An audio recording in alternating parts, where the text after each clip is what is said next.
ہاں جی، یہاں پہ یہ بات سمجھنے والی ہے کہ جو 3 دندوں والی لگی ہوئی ہے اس کا نام ہے شد۔ یہ شد جس حرف کے اوپر بھی آتی ہے اس حرف کو مشدد کہتے ہیں۔ شد سے حرف کیا بن گیا؟ مشدد۔ ہاں جی، مشدد حرف جو ہوتا ہے وہ 2 بار پڑھا جاتا ہے۔ تو 2 بار کیسے پڑھا جائے گا؟ ایک تو یہ شد والا جو حرف ہوتا ہے وہ پچھلے والے کو اپنے ساتھ ملاتا ہے۔ اب ہم نے پہلے اس الف کو اس نون کے ساتھ ملانا ہے۔ دوسری بات کہ یہ جو اس کے بعد ہم نے یہ جو نون کے اوپر اپنی زبر لگی ہوئی ہے وہ پڑھیں گے۔ تو ایک اور یہاں بات سمجھنے والی ہے کہ یہ الف ہے، الف کے نیچے آ گئی ہے زیر۔ الف کو جو نیچے لگی ہوئی ہے اس کو زیر کہتے ہیں۔ الف کے اوپر جو ہوتی ہے تو اس کو زبر کہنا تھا، یعنی کہ جو لفظ کے اوپر ہو اس کو زبر کہتے ہیں، جو لفظ کے نیچے آ جائے، حرف کے نیچے آ جائے، اس کو زیر کہتے ہیں۔ دوسری بات یہاں یہ سمجھنے والی ہے کہ الف کے اوپر زبر زیر پیش آ جائے تو اس الف کو الف نہیں کہتے، اس الف کو حمزہ کہتے ہیں۔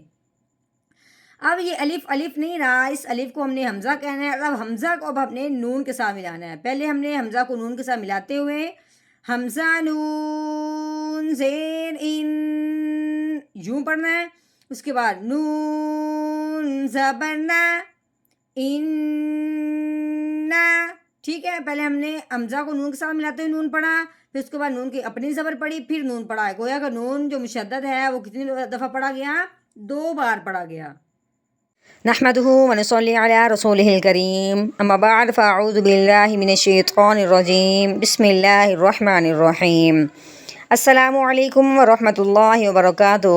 امید ہے آپ سب خیریت سے ہوں گے، انشاءاللہ جہاں ہوں گے ایمان اور صحت کی نعمت سے مالا مال ہوں گے۔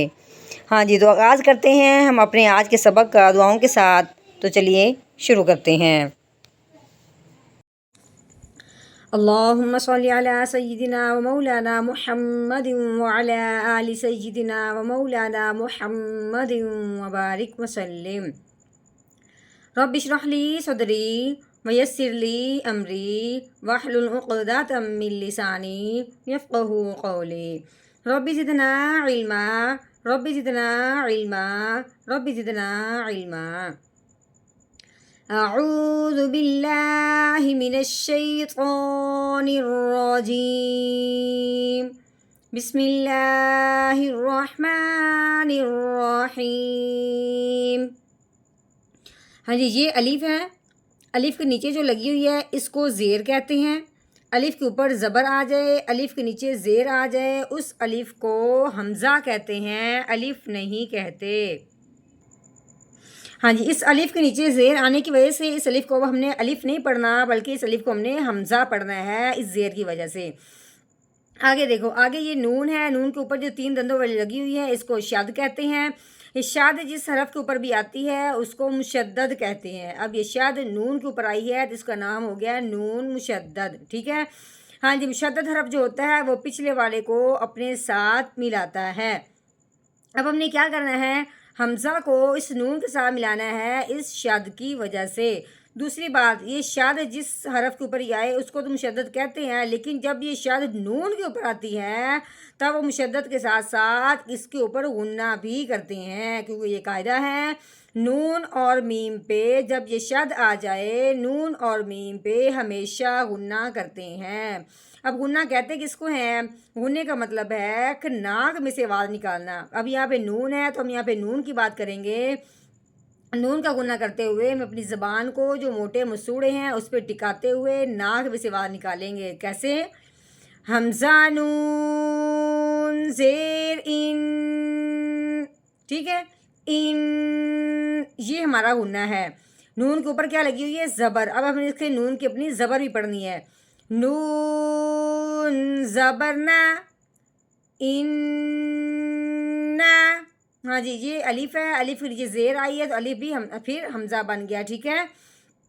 حمزہ زیر ای، یہ لام ہے، لام کے اوپر کیا لگی ہوئی ہے؟ زبر لگی ہوئی ہے۔ آگے دیکھیں، پہلے یہ یا ہے، یا کے اوپر کیا لگی ہوئی ہے؟ جزم۔ یہ جو دالما بنی ہوئی ہے اس کو جزم کہتے ہیں۔ یہ جزم جس بھی حرف کے اوپر بھی آتی ہے اس حرف کو ساکن کہتے ہیں۔ اب یہ جزم یا کے اوپر آئی ہے تو اس کا نام ہو گیا یا ساکن، ٹھیک ہو گیا۔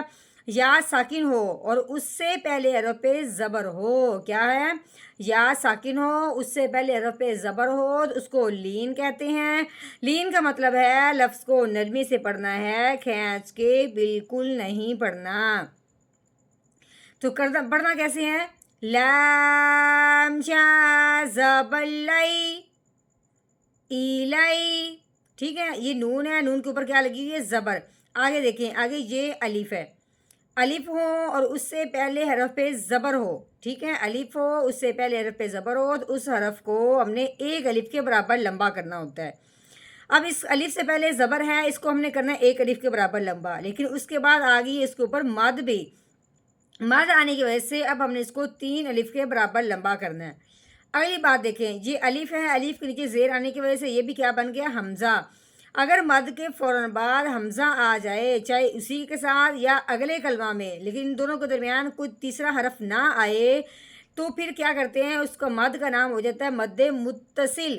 مطلب کہ حمزہ اس مد کے ساتھ مل گیا، جڑا ہوا ہے. ٹھیک ہے، جو مد متصل ہوتا ہے اس کا مطلب ہوتا ہے اس مد کو ہم نے 4 الف کے برابر لمبا کرنا ہے.